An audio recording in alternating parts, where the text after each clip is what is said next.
Our time has come to act for the California 919. It is putting franchising in a bind. It's just not ready for prime time. So speak up now before it's signed.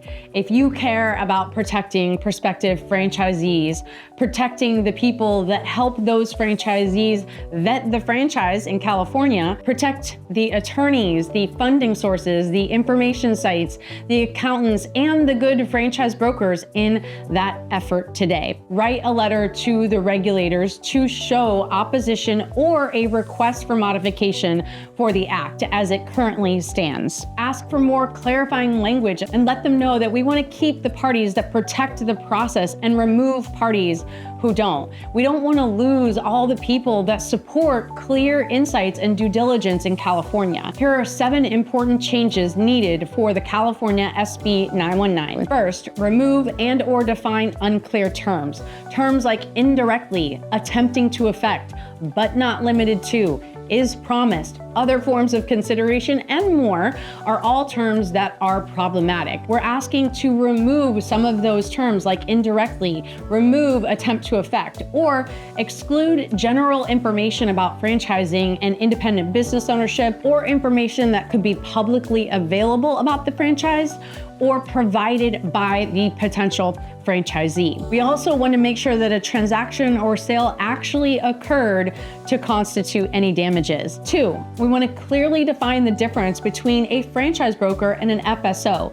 Lumping 2 very different roles into the same act with the same recourse, but not the same in control or authority is simply inappropriate. 3, change the definition of a material change. You want to change it to remove definitions to include changes in services. Those things are customized per potential franchisee, and also changes in compensation, as that creates a daily need to register. A suggestion would be to add a simple disclosure that the franchise broker is being compensated by the franchisor. We also want to allow for a manageable registration process to include things like a lifetime disclosure or a material change only being something like an update in criminal litigation. 4, rescission of any kind should also have with it the ability to approve causation of harm.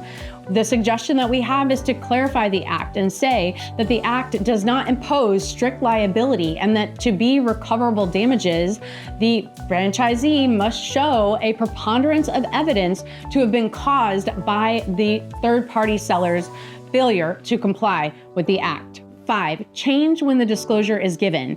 Currently, it's asking for it to be given at the beginning of the process, which creates confusion without any benefit to the potential franchisee. A suggestion would be to provide the disclosure no earlier than when the FDD is delivered to the potential franchisee. 6, remove the requirement to disclose personal information of franchisees. Franchise brokers are not authorized to provide the personal contact information of anyone. There's no contract which allows them or gives them the authority to do that. So we want to remove this violation of their privacy. 7, go ahead and create a bad actors check. These changes aim to clarify the act, reduce unnecessary complexity, and ensure fair treatment for all parties involved. Remember, you are the leader we have been waiting for, and I'm here to help you remember you're meant for more. So give me your heart. I promise to be good to it. Click the heart below and follow me if you're a courageous leader who is ready to stop honoring fear, to start operating in the zone, and to step into your potential.